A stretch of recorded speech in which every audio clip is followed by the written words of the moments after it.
নমস্কাৰ, প্ৰতিপল হোম কিচেনৰ অন্য এটা এপিছডলৈ আপোনালোকক স্বাগতম জনাইছোঁ। কেতিয়াবা আইতাই বনোৱা ৰেচিপিসমূহলৈ বৰকৈ মনত পৰে।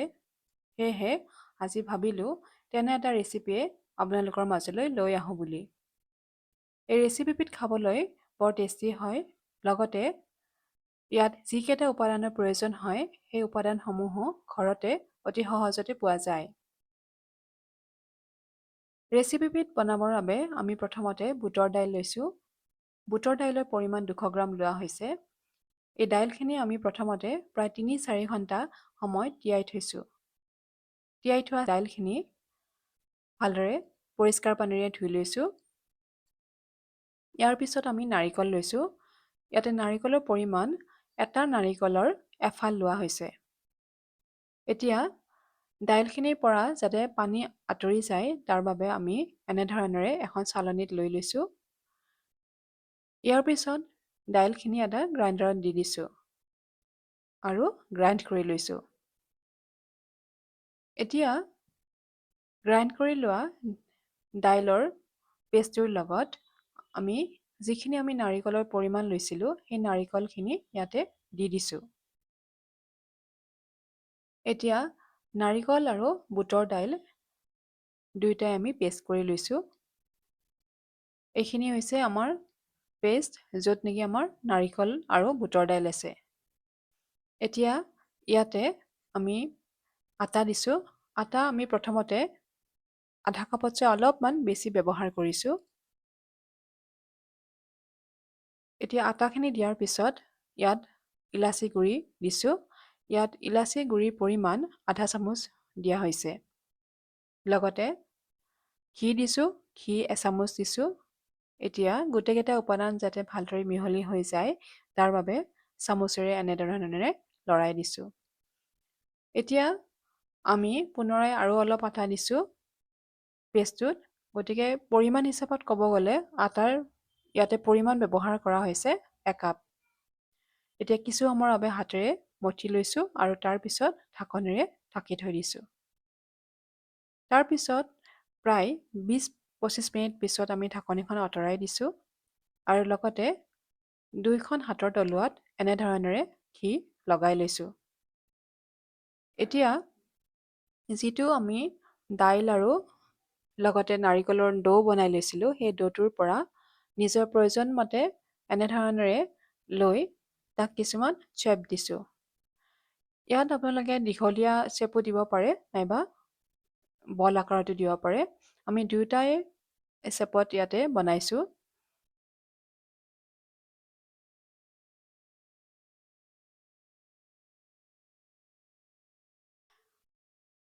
এই ৰেচিপিবিধ বনোৱাৰ পিছত আপোনালোকে দেখা হ'ব যে দেখিবলৈ লালমোহনৰ নিচিনা লাগে।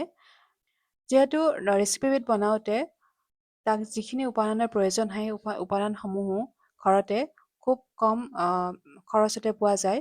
গতিকে কেতিয়াবা হঠাৎ যদি আলহী আহে তেতিয়াহ'লে এই ৰেচিপিবিধ বনাই খুৱাব পৰা যায়। এতিয়া আমাৰ যিখিনি আমাৰ পেষ্ট লৈছিলোঁ সেই গোটেইখিনি পেষ্টৰ পৰা আমি এনেধৰণেৰে বনাই লৈছোঁ। তাৰপিছত এটা চচপেনত 2 কাপ চেনি দিছোঁ। ইয়াত আটা যিটো কাপেৰে লৈছিলোঁ সেই একেটা কাপেৰে চেনি লৈছোঁ আৰু লগতে প্ৰায় 1.5 কাপ পানী লৈছোঁ।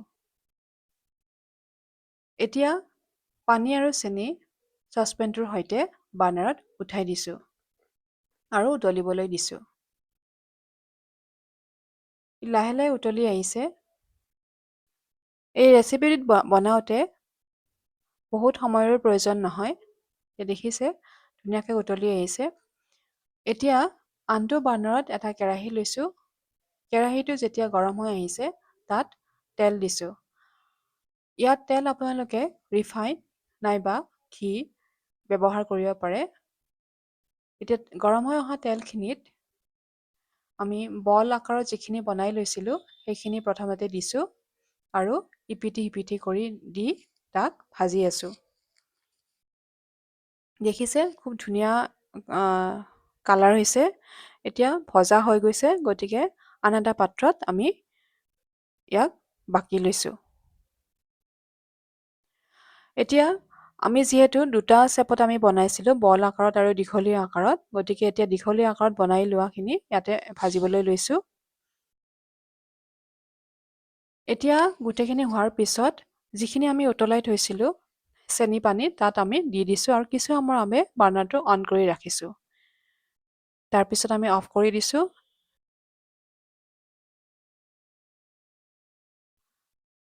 দেখিবলৈ বৰ সুন্দৰ হৈছে।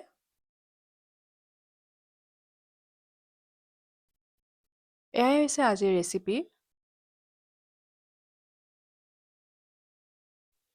ৰেচিপিটো চাই কেনেকুৱা পালে জনাব। যদি ভাল পায় তেতিয়াহ'লে লাইক, শ্বেয়াৰ আৰু কমেণ্ট কৰিব। লগতে ছাবস্ক্ৰাইব কৰিব নাপাহৰিব।